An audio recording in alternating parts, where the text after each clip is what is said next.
almost 6 weeks out from the Yes. surgery. And so it is a pleasure to discuss, her journey through all of this. It's my pleasure to have taken care of not only Miss Young, but also her daughters, two of them. I first met Miss Young 3 years ago, and we did a consultation. And this is where she wanted to understand how the implants were affecting her. Now, let me ask you this. You're 85 years, you are 85 years of age, and you got your first set of implants in 1984. Correct. And then towards the 90s, towards the end of the 90s, you got the implants removed, your first set, and because you had some bleeding from the breast tissue. Correct. And then you went for a period of time in the late 90s to the 2000s, and 2019 you got your second set after like a nice gap in the middle for almost 20 years. Now you got a second set of implants which were 750 to my surprise, and at age 79. So you've had them for like 6 years before they were removed at the hospital. Now let me ask you this, what made you get the explant? Like, why did you think of the explant at this age? Well, because of all the pain I had been through, my knees, especially my hands, and this little finger was bent up like this, and I couldn't straighten it out. Now I could put my hand down, it is straight.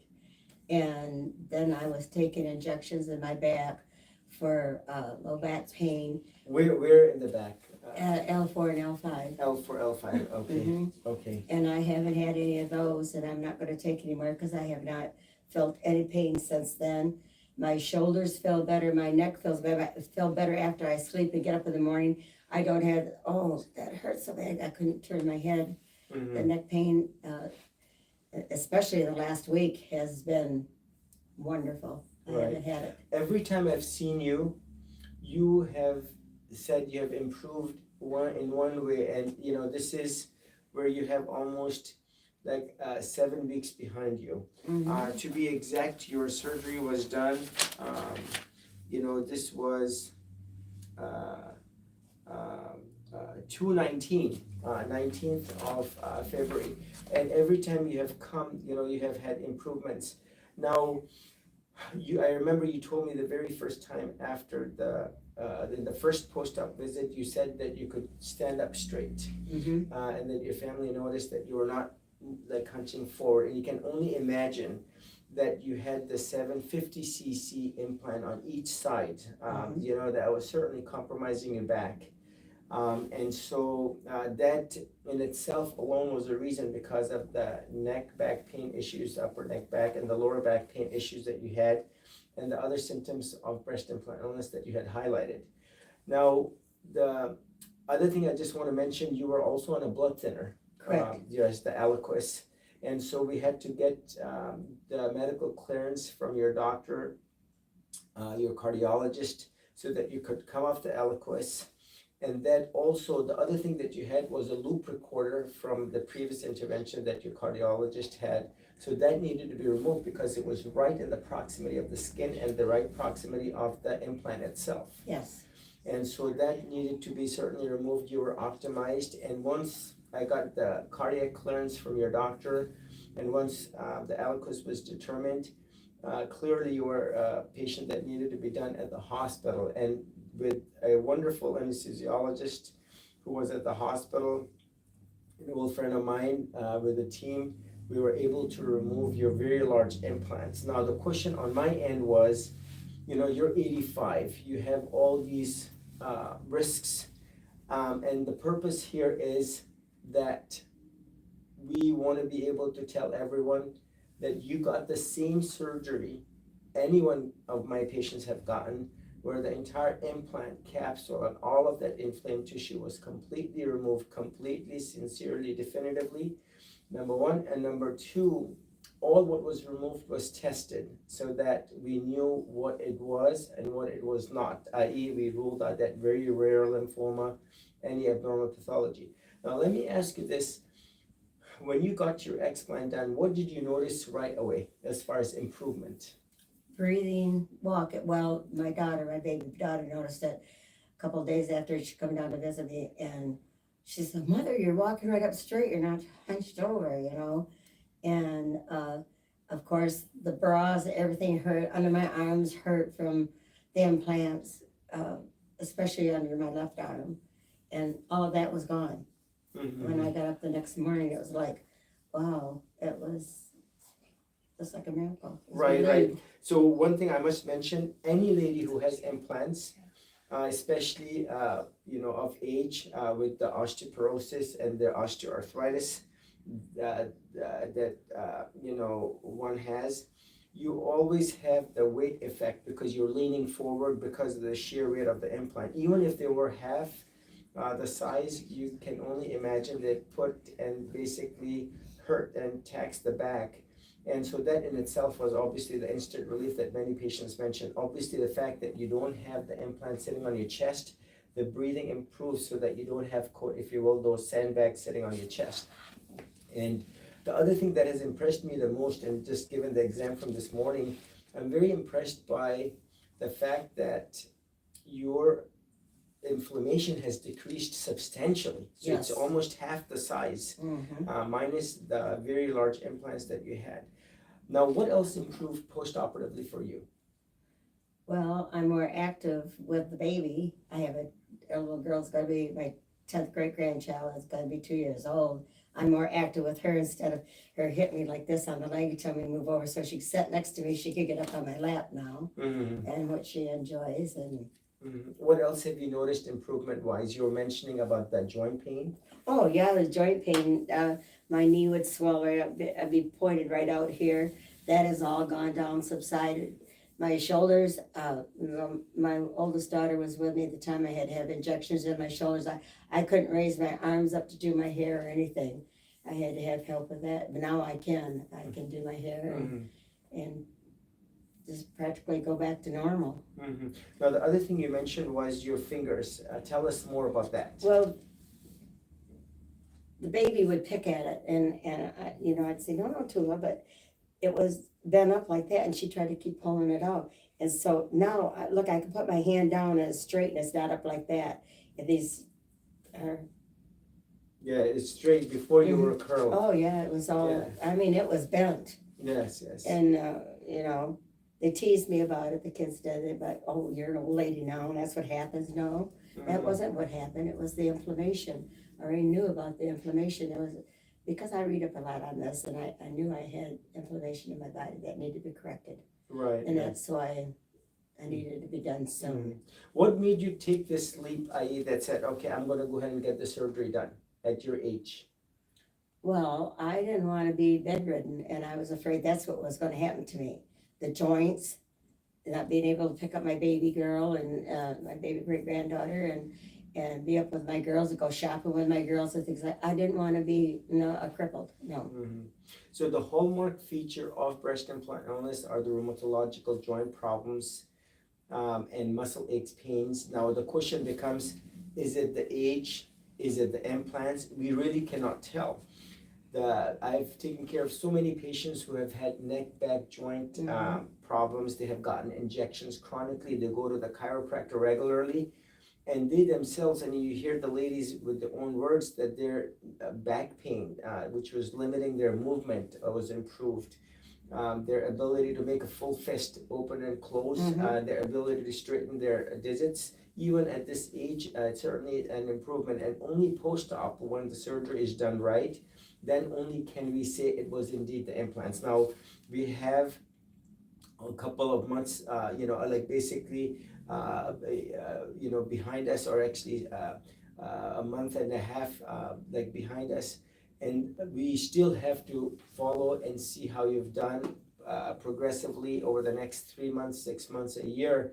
Right. But I just want to mention that when you get the cardiac clearance and when you have the green light from your cardiologist and that you're optimized and ready, and surgery can indeed be done safely at the hospital. Now, I myself made the decision that I was going to operate on you, and I met you multiple times.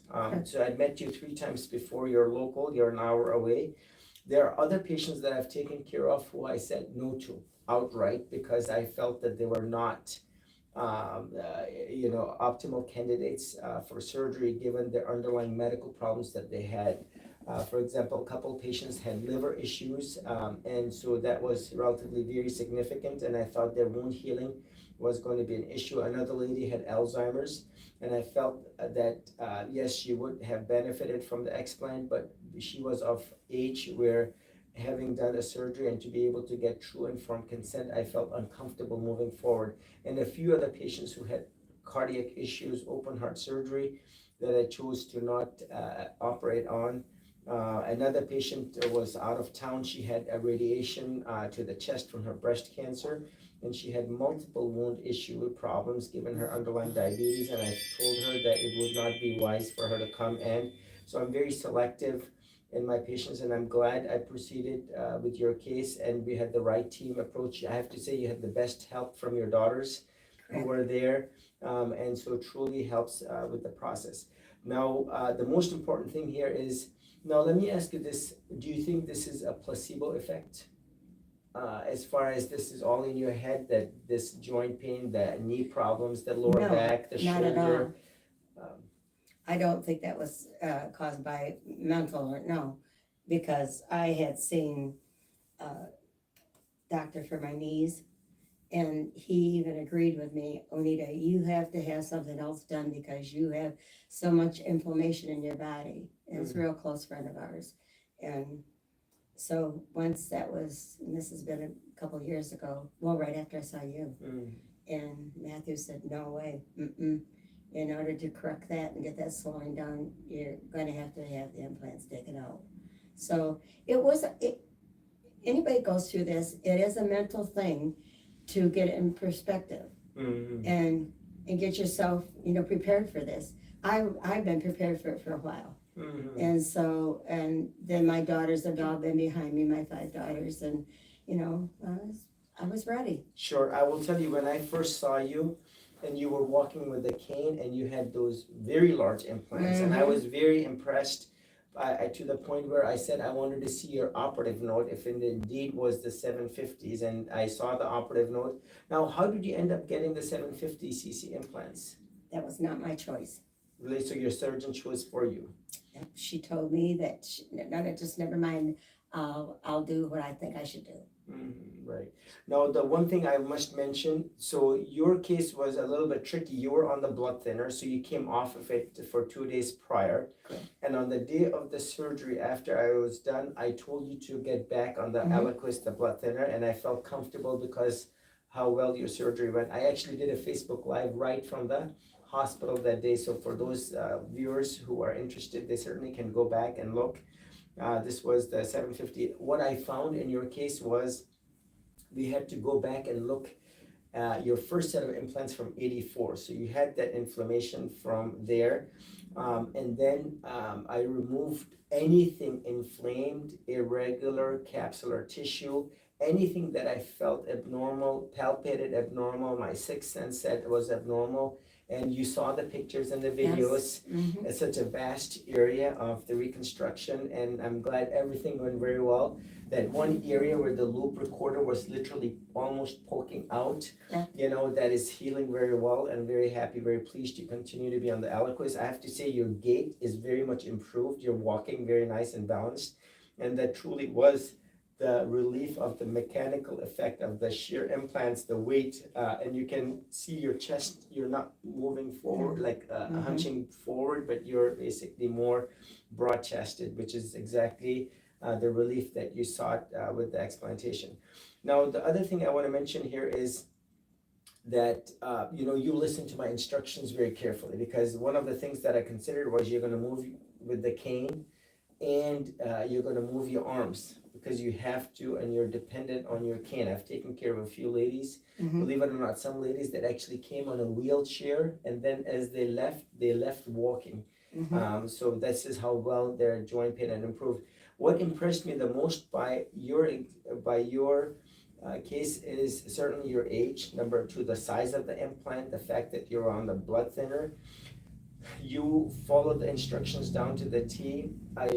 You and I were talking. I remember on the day that you had the loop recorder removed, there were some concerns, and I followed along, and we basically got you optimized and ready, and I felt comfortable operating at the hospital.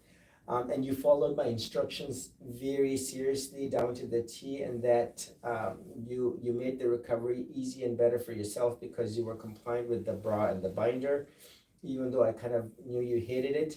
But you followed through, and I'm very happy to see how well you have healed, given the inflammation that has come down. And you'll only continue to do well. Remember, it took you some time to get here, and we will see where and how you're going to be. So I will welcome you back in a year's time, so you do come back and we will talk and share and see how you're doing a year out. The other thing I want to mention here is you had what was a lipoma, which is a fatty tumor that I removed. So that was one of the masses that I removed from your left chest. So that was that was here, that was making my arm sore, Yeah, so this was a lipoma, and so I have the pathology report, left chest mass excision, which is consistent with a lipoma, which is the most common benign tumor.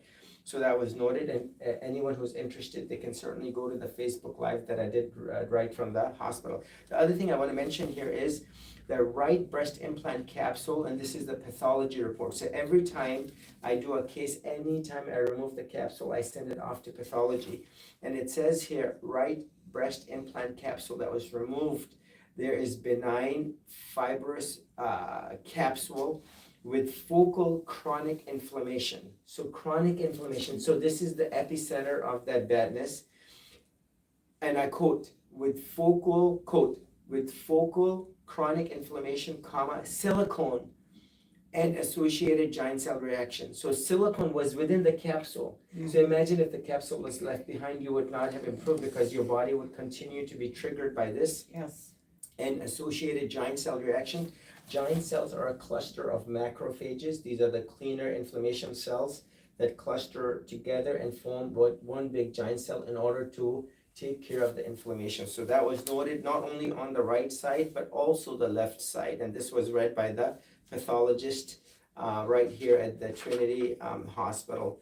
This is where, as you will see over here, CD30 performed on block A2 negative, excluding the presence of breast implant associated anaplastic large cell lymphoma. So you got the same surgery that my young 25-year-old patients, 45, everyone gets, where you got complete total capsulectomy along with all inflamed tissue, any masses, in this case the lipoma, along with the implant removed as one system. Number two, you got the videos and the pictures. You got the cultures for bacteria and fungus. You got the implants back as well.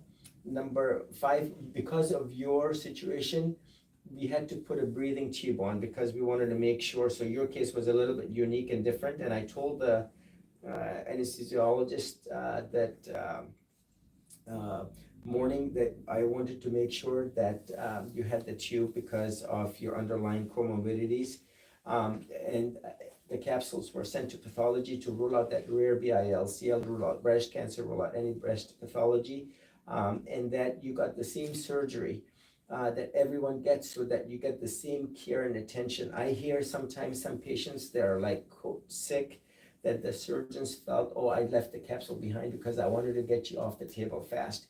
And that's thoughtful, but in reality, you don't want to compromise the surgery. Imagine you felt only 50% better. You don't want to, because this surgery can be done safely. Do it right, do it once, and do it sincerely, and do it with complete confidence after having clearance from your doctor. And so that when you do get done, when you look back, I could not have done a better job. And that is how every surgery needs to be done, and needs to be all cleaned out. It needs to be done perfectly right. Because just like everyone else, you deserve the best, because we don't want to compromise your surgery because of your age. So that is a very important point.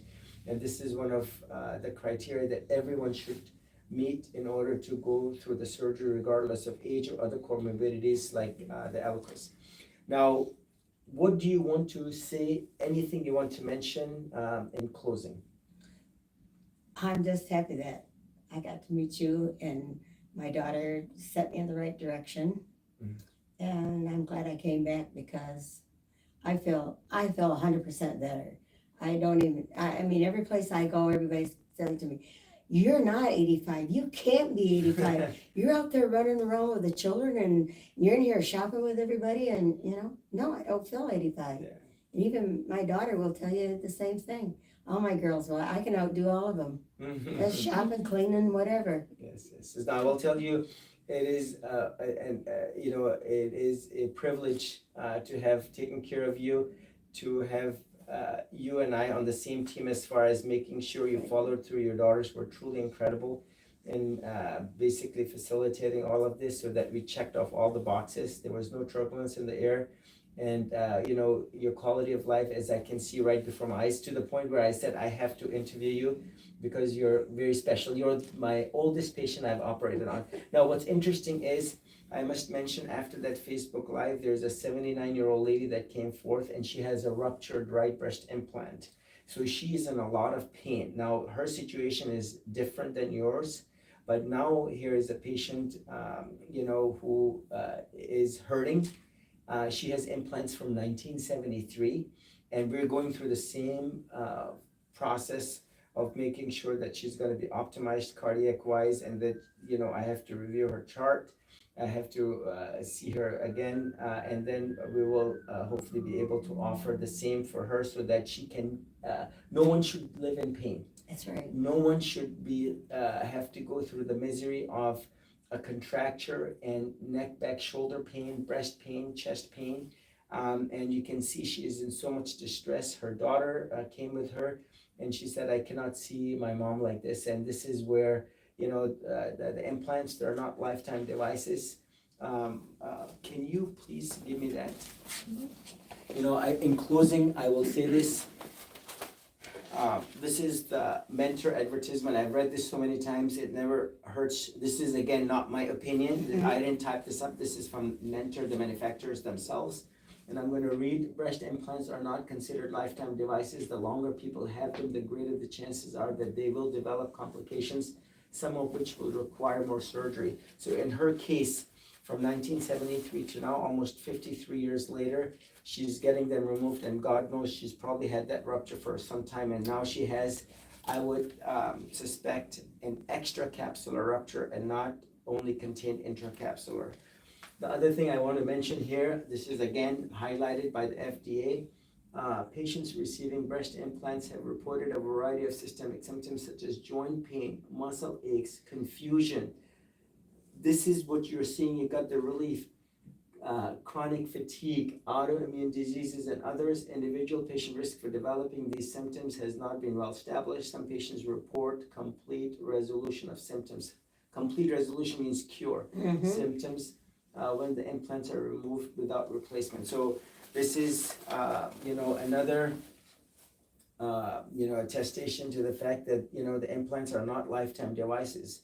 And the patients who have them, if they're hurting, they're going through the capsular contracture, if they're bothered by them, not everyone has the breast implant symptoms. And so one needs to get the surveillance. As I may mention, this is again, I quote, MRI screenings are recommended 3 years after initial implant surgery and then every 2 years after to detect silent rupture. Silent rupture means that I examine someone and the exam looks unremarkable, it's silent, meaning it is normal.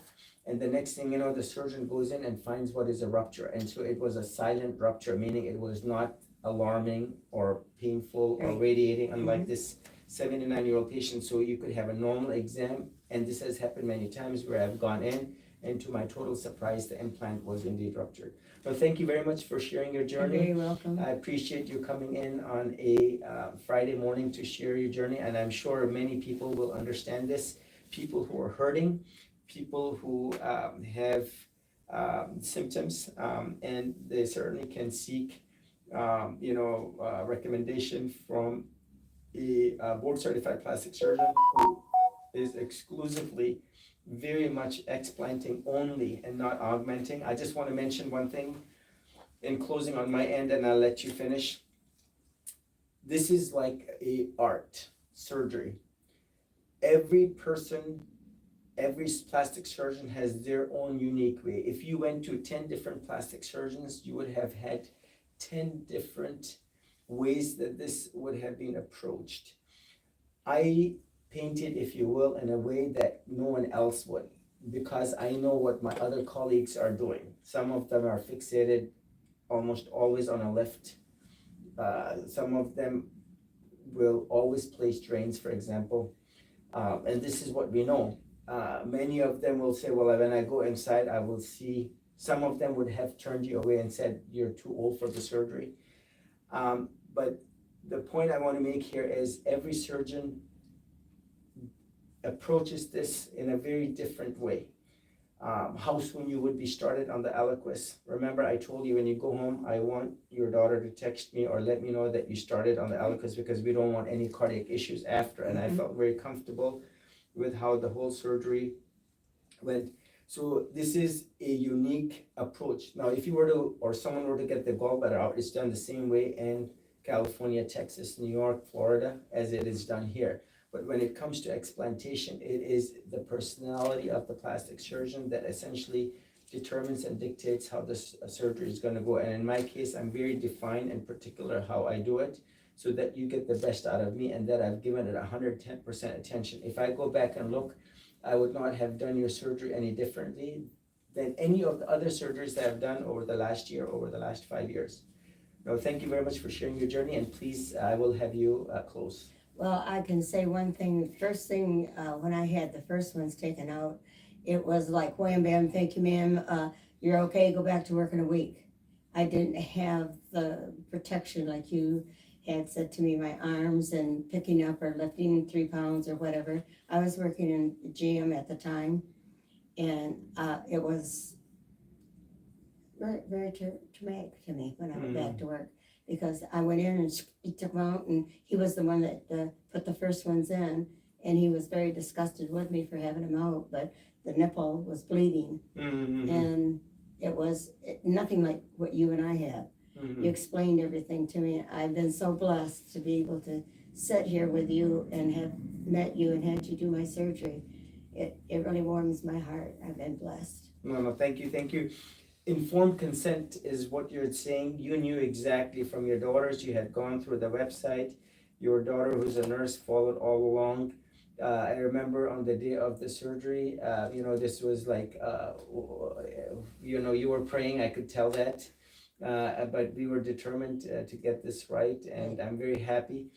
We will hear from you again, because your story is unique, I find that if you were to complain of your joint pain, 9 out of 10 doctors will say, well, guess what, you're 85, and unfortunately that is the reality. Everyone would brush you away.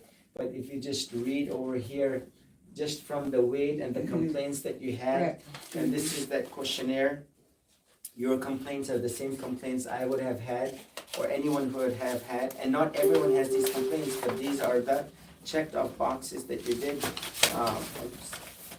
These are the checked off boxes that you did, and that questionnaire. And when I looked at them, each one of them, that gave me that pattern that it is affecting you, and that your quality of life will only improve once you got your explant. Now, thank you very much. God bless you. Thank I appreciate it. Thank you. All right. Thank you. Love you. All right, thank you. I know, even when I held Tula when she was younger, I just